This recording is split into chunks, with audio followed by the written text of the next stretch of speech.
Eu preciso de um milagre, necessito de um milagre. Eu não saio daqui enquanto eu não ver um milagre. Graça e paz do Senhor Jesus a todos, bem-vindos ao canal Palavra de Deus Diária. Meu nome é Roselena Patelli. Hoje nós estamos gravando o penúltimo capítulo do livro de Números, o capítulo de número 35, que vai nos falar sobre cidades de refúgio e algumas cidades dos levitas. Se você está gostando dos estudos, eu gostaria que você comentasse, que você desse um like, que você desse um retorno para me dizer se eu estou falando muito rápido, ou se eu estou explicando muito depressa, ou se eu estou explicando muito devagar, se eu posso diminuir, se eu posso aumentar. Eu gostaria que vocês mandassem um feedback. A Débora sempre me manda feedbacks, né, Débora? Ela sempre me fala, olha, Roselena, você falou muito rápido, eu não consegui pegar o capítulo, eu não consegui anotar o versículo, enfim. É muito importante vocês me darem esse retorno sobre o que vocês estão achando dos estudos, como vocês estão crescendo na graça e no conhecimento de Cristo Jesus, enfim, é importante para mim. Como eu sempre digo, antes de você me ouvir, você deveria ler. Você já leu esse capítulo de número 35? Você entendeu o que o Senhor quis dizer aqui? Então, nós vamos comentar sobre esse capítulo, esse penúltimo capítulo de Números, onde o Senhor vai ordenar a Moisés que dessem uma parte da sua herança aos levitas. Versículo 2. Essas cidades, dadas aos levitas por cada uma das tribos, então eram 12 tribos.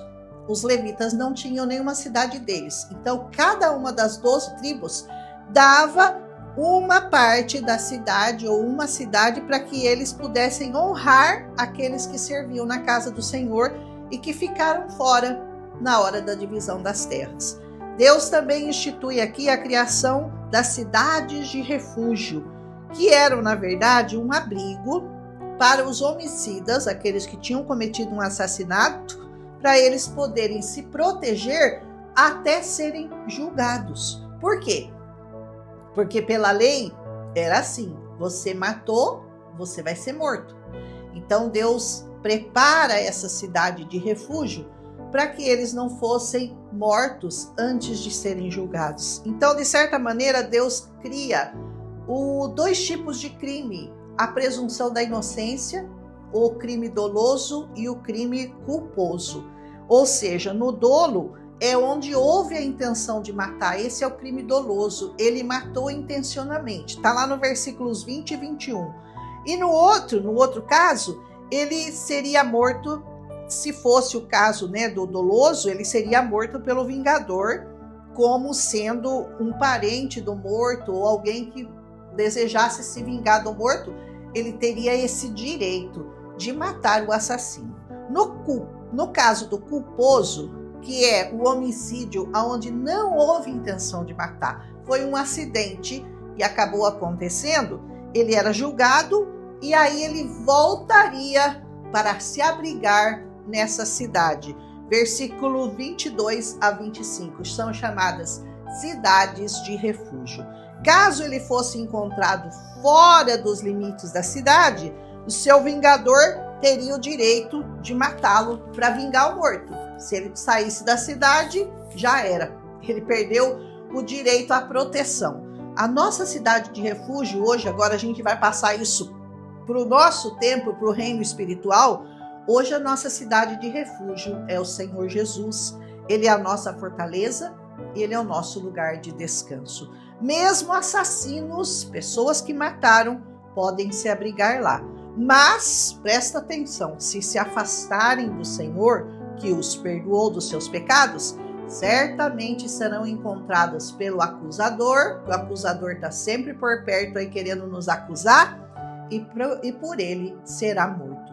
Se ele for pego fora de Jesus, eu estou falando tudo no reino espiritual. Você sabe quem é o acusador das nossas almas. Se ele for pego fora de Jesus, depois de ter sido perdoado pelo Senhor, aí o nosso acusador tem direito a matá-lo. O assassino deveria permanecer na cidade de refúgio, sabe até quando? Até a morte do sumo sacerdote. Depois ele poderia voltar para a sua terra livre. Versículo 28.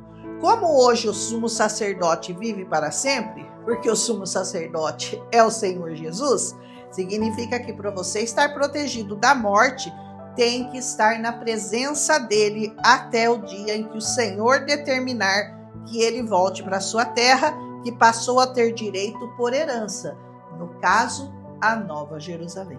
Então hoje a nossa cidade de refúgio é Jesus, e nós temos que permanecer nela até a volta dele, até que ele nos leve de volta à Nova Jerusalém, a nossa nova cidade. Amém? Que nós possamos aprender então neste capítulo a não profanar a preciosa terra que o Senhor nos deu, que foi purificada, lavada pelo sangue do Cordeiro. Versículo 33. Pois nela o Senhor habita. Versículos 34 desse capítulo lindo. Ele diz: não contaminareis, pois, a terra na qual habitais, no meio da qual eu habito, pois eu, o Senhor, habito no meio dos filhos de Israel. O Senhor está entre nós, louvado seja o seu santo nome. Amém? Que você receba essa explicação, que você compreenda o que era a cidade de refúgio, a cidade dos levitas. A cidade dos levitas representa a nossa necessidade de honrar aqueles que servem ao Senhor com os nossos bens, porque todas as tribos, cada uma dava um pedaço da sua terra para os levitas, que eram os que faziam o trabalho do Senhor. Hoje nós temos dessa mesma forma que honrar os levitas. E a cidade de refúgio é onde nós nos abrigamos para não sermos mortos pelo nosso acusador. E a nossa cidade de refúgio nós sabemos hoje que é o Senhor Jesus. Amém? Um abraço em Cristo Jesus. Amanhã a gente volta com o último capítulo de Números, que é Números 36, que é bem curtinho. É um capítulo rápido antes de nós iniciarmos o próximo livro, o 5º livro do Pentateuco, dos 5 livros, o Deuteronômios. É o último livro que nós estaremos vendo amanhã. A partir de amanhã, então, o último capítulo amanhã e depois iniciamos Deuteronômio. Fiquem abençoados. Um abraço em Cristo Jesus, nosso Senhor e nosso Salvador. Amém? Eu preciso de um milagre, necessito de um milagre. Eu não saio daqui enquanto eu não ver um milagre.